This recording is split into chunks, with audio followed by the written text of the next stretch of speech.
ترمذی کی روایت ہے، بنی اسرائیل میں ایک نوجوان تھا کفل، روزانہ نئی لڑکی اپنے کمرے میں لاتا تھا، شراب اور لڑکی اس کی زندگی تھی۔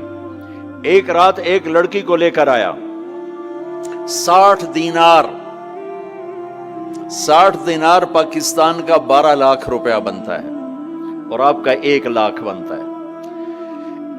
1 لاکھ رینڈ دے کر وہ ایک لڑکی کو لے کر آتا ہے۔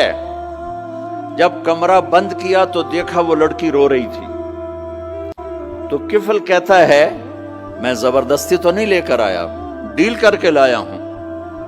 تو وہ روتے روتے بولی، کفل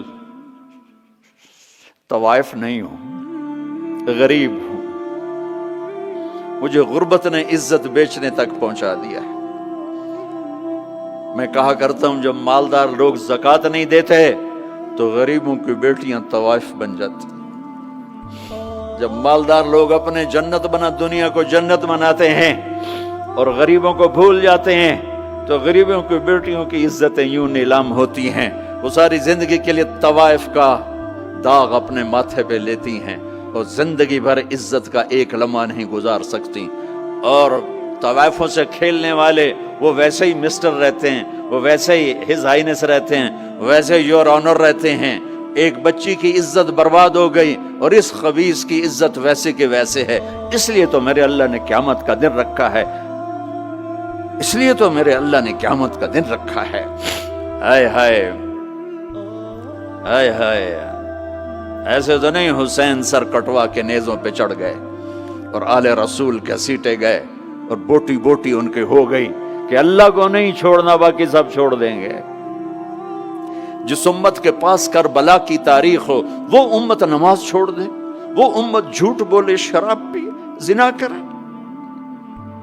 جلا دو اپنی تاریخ کو، جلا دو اپنی کتابوں کو، جلا دو اپنی میراث کو، جو کرنا پھر جو مرضی کرو، بھلا دو حسین کی قربانی کو۔ یہ کوئی زندگی ہے جو ہم گزار رہے ہیں؟ وہ عورت رونے لگی، وہ لڑکی رونے لگی، کفل عزت دار ہوں، مجھے غربت نے طوائف بنا دیا ہے۔ تو کفل رو پڑا اور کہنے لگا میری بہن جس عزت سے آئی تھی چلی جا، جو پیسے دیے ہیں جا اپنی غربت میٹا، ہدیہ 60 دینار یعنی کہ 1 لاکھ رینڈ بنتا ہے، جا اپنی غربت میٹا، اور میرے لیے دعا کر، میں بہت گندا انسان ہوں، میں تیری آنسوؤں کو دیکھ کر میں بھی توبہ کرتا ہوں۔ وہ لڑکی گھر پہنچی، پیچھے کفل مر گیا، اس کو نہیں پتا موت آئی کھڑی ہے سر پہ، وہ مر گیا۔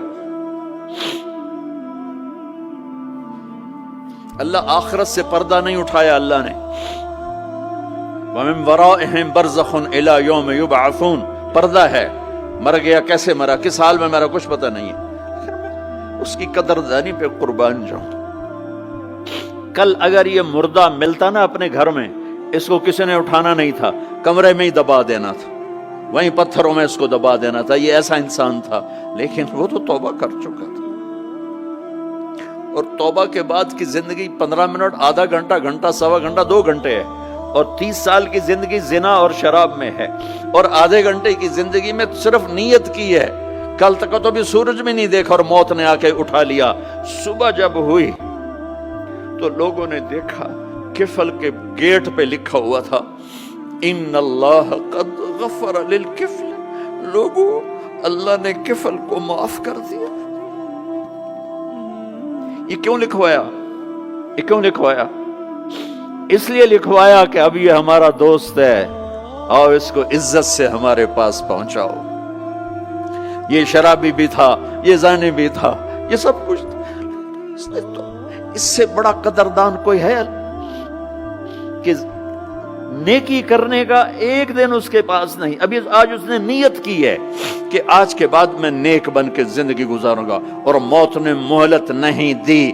خالی نیت پر میرے اللہ نے کیا کر دیا، اتنا بڑا مین گیٹ پہ نورانی سطر سے لکھا ہوا تھا ان اللہ قد غفر للکفل، اللہ نے کفل کو معاف کر دیا۔ یعنی جاؤ اس کو عزت کے ساتھ لے کر آؤ اور میرے دربار میں پہنچاؤ، یہ اللہ ہے۔